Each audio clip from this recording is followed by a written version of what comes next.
नमस्कार दोस्तों, NN classes में आपका स्वागत है। और आज हम उत्तराखंड वन दरोगा के लिए फिजिक्स और केमिस्ट्री का मॉडल पेपर करने जा रहे हैं, जिसमें आपके 20 प्रश्न सम्मिलित किए गए हैं जो कि सभी महत्वपूर्ण हैं। तो आप इन्हें कीजिए और कमेंट बॉक्स में बताइएगा कि आपके 20 में से कितने नंबर आए। तो चलिए शुरू करते हैं। सबसे पहला क्वेश्चन है, रॉकेट किस सिद्धांत पर कार्य करता है? ऑप्शन है ऊर्जा संरक्षण, सेकंड है बर्नौली, थर्ड है अवोगैड्रो परिकल्पना और फोर्थ है संवेग संरक्षण। तो देखिए, रॉकेट जो है वो संवेग संरक्षण के सिद्धांत पर कार्य करता है। चलिए अगला क्वेश्चन, किसी मनुष्य का भार पृथ्वी पर 600 न्यूटन है, उसका भार चंद्रमा पर कितना होगा? ऑप्शंस आपके सामने हैं।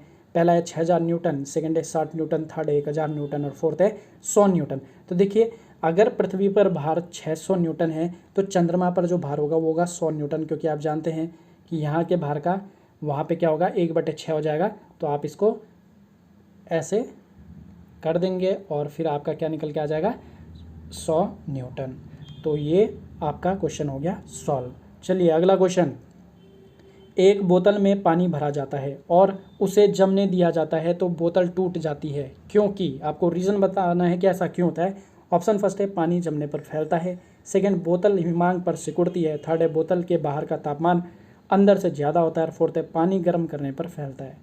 तो देखिए, इसका जो आंसर होगा वो होगा पानी जमने पर फैलता है। आप जानते हैं सर्दियों में कई बार ऐसा होता है कि जो आपके पाइप होते हैं वो भी फट जाते हैं, तो उसका भी रीज़न यही है। कभी कभी इस क्वेश्चन को उस तरीके से पूछ लेता है, कभी इस तरीके से पूछ लेता है। तो ध्यान रखिएगा, पानी जमने पर क्या होता है, फैलता है, तो इसीलिए आपकी बोतल क्या है, फट जाती है। चलिए अगला क्वेश्चन, वस्तु की मात्रा बदलने पर क्या अपरिवर्तित रहता है? ऑप्शन फर्स्ट है आयतन, सेकंड है भार, थर्ड है द्रव्यमान और फोर्थ है घनत्व। तो वस्तु की मात्रा अगर बदल देंगे आप तो घनत्व हमेशा क्या होगा, अपरिवर्तित रहेगा, क्योंकि जो उसकी डेंसिटी है वो वैसी ही रहेगी। चलिए अगला क्वेश्चन, साबुन के बुलबुले के अंदर का दाब बाहर के दाब से कैसा होता है? यानी साबुन का बुलबुला है तो पूछा जा रहा है भाई इसके अंदर का जो प्रेशर है वो जो बाहर जो प्रेशर है उससे कैसा होगा? तो ऑप्शन फर्स्ट है कम होगा, सेकंड है अधिक होगा, थर्ड है बराबर होगा और फोर्थ होगा कोई नहीं है। तो देखिए, इसका जो आंसर होता है वो होता है अधिक होगा। चलिए अगला क्वेश्चन, जब एक गतिमान वस्तु की गति दोगुनी कर दी जाए तो गतिज ऊर्जा होगी। यानी कि आपने क्या क्या, एक कोई वस्तु है वो क्या कर रही है, गति कर रही, मूवमेंट में है, और आपने इसकी स्पीड को क्या कर दिया, डबल कर दिया। तो अब इसकी जो आपकी गतिज ऊर्जा होगी, जो काइनेटिक एनर्जी होगी, उसमें क्या बदलाव होगा? तो ऑप्शन फर्स्ट है 2 गुनी हो जाएगी, सेकंड है 3 गुनी हो जाएगी और थर्ड है 4 गुनी हो जाएगी और फोर्थ है 0 हो जाएगी। तो आंसर होगा 4 गुनी हो जाएगी। देखिए, ये क्वेश्चन आ चुका है, रिपीटेड क्वेश्चन है। तो अगर आपको सारे क्वेश्चन जितने भी उत्तराखंड में अभी तक पेपर हुए हैं साइंस के, तो अगर आपको उनके पेपर चाहिए तो हमने एक PDF तैयार की है जो हमारे ई बुक पे ऑलरेडी स्टोर है, वहाँ से आप उसे ले सकते हैं। मूल्य रखा गया है 35 रुपये उसका। तो इस PDF को आप ले सकते हैं। इसमें 1000 से ज़्यादा क्वेश्चन हैं। और कौन से क्वेश्चन हैं? जो प्रीवियस ईयर में आए हैं साइंस के पेपरों में। आपको वीडियो, और साथ ही साथ देखिए, आप जो उसे लेंगे, कैसे लेंगे, तो हमारे वीडियो का जो डिस्क्रिप्शन है उसमें लिंक है, आप वहाँ से ले सकते हैं, या फिर आप इस नंबर पर मैसेज कीजिए 8864964977। तो इस पर आप व्हाट्सएप कीजिए, आपको हम PDF उपलब्ध करा देंगे। तो PDF इंपॉर्टेंट है क्योंकि क्वेश्चन हर बार रिपीट होते हैं, आप जानते हैं अच्छे से। चलिए अगला, ध्वनि तरंगें किस प्रकृति की होती हैं? ऑप्शन फर्स्ट है अनुप्रस्थ, सेकंड है अनुदैर्ध्य, थर्ड है दोनों और फोर्थ है इनमें से कोई नहीं। तो जो ध्वनि तरंगें होती हैं वो आपकी हमेशा कैसी होती हैं, अनुदैर्ध्य होती हैं, लॉन्गिट्यूडनल होती हैं। और जबकि आपकी जो लाइट वेव्स होती है, प्रकाश तरंगें होती है, वो कैसी होती हैं, अनुप्रस्थ होती हैं। तो दोनों को ध्यान रखिएगा। चलिए अगला क्वेश्चन, विद्युत हीटर का एलिमेंट किस धातु का बना होता है? ऑप्शन फर्स्ट है टंगस्टन, सेकंड है नाइक्रोम, थर्ड है तांबा, फोर्थ है एल्यूमिनियम। तो देखिए, विद्युत हीटर जो होता है उसका जो एलिमेंट होता है वो नाइक्रोम का बना होता है, जबकि टंगस्टन का एलिमेंट किसका होता है, जो बल्ब के अंदर जो आपकी क्या होती है, फिलामेंट होती है। तो ये क्वेश्चन आता है, कई बार आ जाता है। चलिए अगला क्वेश्चन, नाभिकीय रिएक्टर में भारी जल किस रूप में प्रयोग होता है? यानी आपको D2O का बताना है कि भाई D2O किस रूप में प्रयोग होता है आपके नाभिकीय रिएक्टर में। ऑप्शन फर्स्ट है मंदक, जिसे हम डिल्यूएंट कहते हैं, सेकंड है शीतलक, जिसे हम कूलर कहते हैं, कूलिंग कह सकते हैं, थर्ड है परिरक्षक और फोर्थ है नियंत्रक।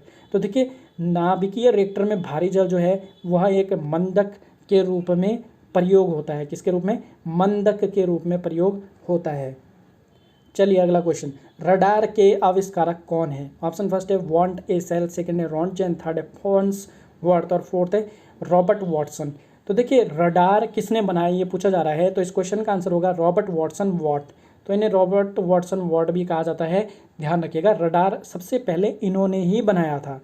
चलिए अगला क्वेश्चन, सर्वप्रथम मानव ने किस धातु का प्रयोग किया? ऑप्शन फर्स्ट लोहा, सेकंड तांबा, थर्ड चांदी, फोर्थ सोना। तो मानव द्वारा उपयोग की गई सबसे पहली धातु कौन सी थी? वो थी तांबा। चलिए सभी प्रश्न महत्वपूर्ण हैं। अगला क्वेश्चन, प्राकृतिक गैस जो नेचुरल गैस होती है इसका मेन एलिमेंट क्या होता है, कंपोनेंट क्या होता है? ऑप्शन फर्स्ट है मीथेन, सेकंड है एथेन, थर्ड है ब्यूटेन, फोर्थ है हाइड्रोजन। तो प्राकृतिक जो नेचुरल गैस होती है उसका मुख्य अवयव होता है मीथेन। क्या होता है? मीथेन होता है। अगला क्वेश्चन, निम्न में कौन सा किसी बड़े शहर की वायु को प्रदूषित करता है? यानी मेट्रो सिटी जो होती है उनमें आपको पता है कि एयर पोल्यूशन बहुत होता है। ऐसा क्यों होता है, क्या रीज़न होता है उसका? तो ऑप्शन फर्स्ट है तांबा, सेकंड है क्रोमियम, थर्ड है सीसा, फोर्थ है कैडमियम। तो आंसर होगा सीसा, क्योंकि वहाँ पे वाहनों की संख्या क्या होती है? बहुत अधिक होती है। चलिए अगला क्वेश्चन, किसकी उपस्थिति के कारण चूने का पानी वायु में रखने पर दुधिया हो जाता है? कहने का मतलब आपने क्या किया कि एक बर्तन में आपने चूने का पानी लिया, उसमें आपने चूना डाल दिया और इसके बाद क्या हो जाता है, इसका कलर आप देखते होंगे मिल्की हो जाता है, दूध जैसा होता है। तो इसका रीज़न क्या है? तो ऑप्शन आपके सामने है। Option first carbon dioxide, second nitrogen, third oxygen, fourth sulphur dioxide. तो इसका रीज़न होता है कार्बन डाइऑक्साइड का रिएक्शन। चलिए अगला क्वेश्चन, एक खाना पकाने का जो तेल होता है उससे अगर आपको वेजिटेबल घी बनानी है तो आपको कौन सी गैस को प्रयोग करना होगा? ऑप्शन फर्स्ट है नाइट्रोजन, सेकंड है हाइड्रोजन, थर्ड है सल्फर, फोर्थ है हीलियम। तो इसका आंसर होगा हाइड्रोजन। तो इम्पोर्टेंट क्वेश्चन है। चलिए अगला क्वेश्चन, पृथ्वी की कोर में दूसरा सबसे ज़्यादा पाए जाने वाला धातु कौन सा है? तो पृथ्वी की जो कोर होती है वहाँ पे आपको बताना है कि भाई दूसरे नंबर पे सबसे ज़्यादा कौन सी धातु पाई जाती है। ऑप्शन फर्स्ट है लोहा, सेकंड है एल्यूमिनियम, थर्ड है तांबा, फोर्थ है जस्ता। तो इसका आंसर होगा एल्यूमिनियम, जबकि पहले नंबर पे क्या होती है? सिलिकॉन होता है। चलिए अगला क्वेश्चन, CH3OH क्या है? ऑप्शन फर्स्ट है एथिल अल्कोहल, सेकंड है मेथिल अल्कोहल, थर्ड है प्रोपिल अल्कोहल और फोर्थ है ब्यूटिल अल्कोहल। तो यह है मैथिल अल्कोहल, जिसे क्या कहते हैं हम? वुड स्प्रिट भी कहते हैं। चलिए अगला क्वेश्चन,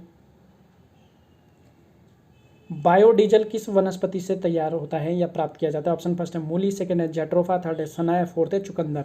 तो बायोडीजल जो है वो जेट्रोफा से तैयार किया जाता है या प्राप्त होता है। इंपॉर्टेंट क्वेश्चन है, आ सकता है। चलिए अगला क्वेश्चन, D2O का आविष्कार किसने किया? D2O भारी जल जिसे हम कहते हैं। ऑप्शन फर्स्ट है हेनरिक, सेकंड है HC यूरे, थर्ड है मोस्ले और फोर्थ है जोसेफ प्रिस्टले। तो D2O का जो आविष्कारक है वो है HC यूरे। चलिए आज का हमारा लास्ट क्वेश्चन, एस्पिरिन है क्या है? एंटीबायोटिक है, एंटीपायरेटिक है, एंटीसेप्टिक है, नन ऑफ द अबव है। तो जो एस्पिरिन होती है वो है एंटीपायरेटिक। कहने का मतलब है ये बुखार को कम करने का काम करती है, जो टेम्परेचर उसको कम करने का काम करती है। कभी कभी इसका जो प्रयोग है वो दर्द को कम करने के लिए भी होता है। तो दोस्तों ये थे हमारे 20 क्वेश्चन। आप कमेंट बॉक्स में बताइए कि आपके कितने क्वेश्चन सही हुए। साथ ही साथ अभी रिसेंटली हमारा उत्तराखंड वन दरोगा का बैच जो है शुरू हुआ है और अभी उसमें 2 लेक्चर हो चुके हैं। तो यदि कोई व्यक्ति इच्छुक है जो ज्वाइन करना चाहता है तो उसमें हम जूलॉजी, बॉटनी और इन्वायरमेंट साइंस करवा रहे हैं। तो ये तीनों ही सब्जेक्ट आपको क्लियर करवा दिए जाएंगे, जिसका शुल्क रखा गया है 1000 रुपये और आपको 8864964977 इस नंबर पर आपको व्हाट्सएप करना है। एक बार आपको रजिस्टर्ड कर लेना है। ये जो फीस है 1 टाइम है, तीनों ही सब्जेक्ट इसमें करा दिए जाएंगे।